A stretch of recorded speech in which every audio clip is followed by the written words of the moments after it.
Hello everyone, কেমন আছেন সবাই? আমার চ্যানেলে আপনাদের স্বাগতম। তো আজ আমরা যাচ্ছি চেন্নাই। এদিকে আমাদের ব্যাগপত্র সব রেডি করা হয়ে গেছে। এখন আমরা টোটোতে চেপে চলে যাব বাস স্ট্যান্ড।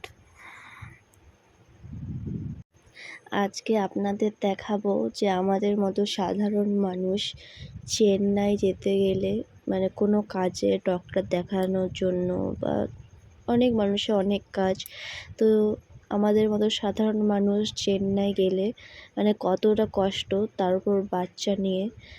তো চলো তোমাদের বলি, আমরা যাচ্ছি চেন্নাই। এই যে আমার বাচ্চাটাকে দেখতে পাচ্ছ, তো আমার ছেলেটাকেই নিয়ে যাচ্ছি কারণ ওর চোখে লেগে গেছে, খেলতে খেলতে চোখে চাকু লেগে গেছে, যার জন্য ওর চোখটা অপারেশন হয়েছিল, এমনকি চোখের লেন্সও লাগাতে হয়েছে।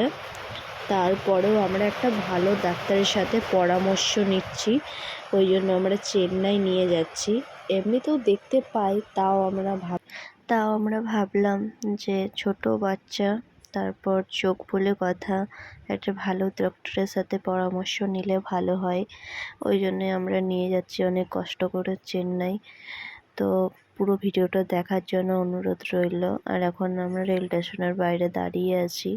এখন আমরা ভাবছি টিকিট কাটবো, এখন কি করব না করব, যেহেতু আমরা প্রথমবার সব ভেবে শুনে করছিলাম। আর এদিকে দেখো আমার পুচকুটাও ঠাকুমার কোল থেকে আমাকে মুখ ভেঙচাচ্ছে। আর এখন আমি আমার ছেলেকে কোলে করে নিয়ে রেল স্টেশনের ওপরে চাপছি।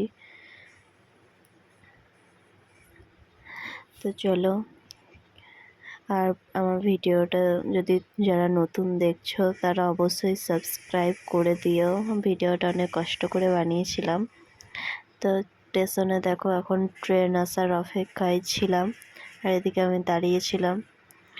আর আমার ছেলেটাও ঠাকুমার সাথে ঘুরে বেড়াচ্ছিলো। ছোট বাচ্চা তো এক জায়গায় থাকতে চাইছিল না, আর ও যা চঞ্চল, যা বদমাইশির জন্য হয়তো এরকম চোখে লাগিয়ে ফেলেছিল।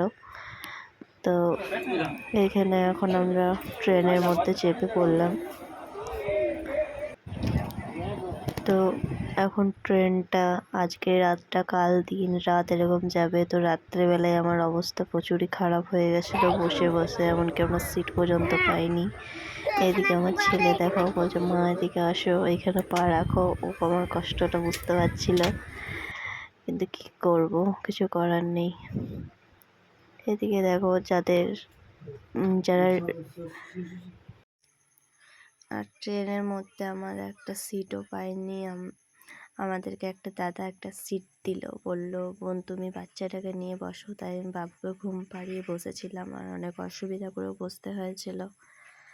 কি বলবো, আমাদের মতো মানুষদের এত কষ্ট করে যাওয়া, আর এইটুকু বাচ্চা নিয়ে।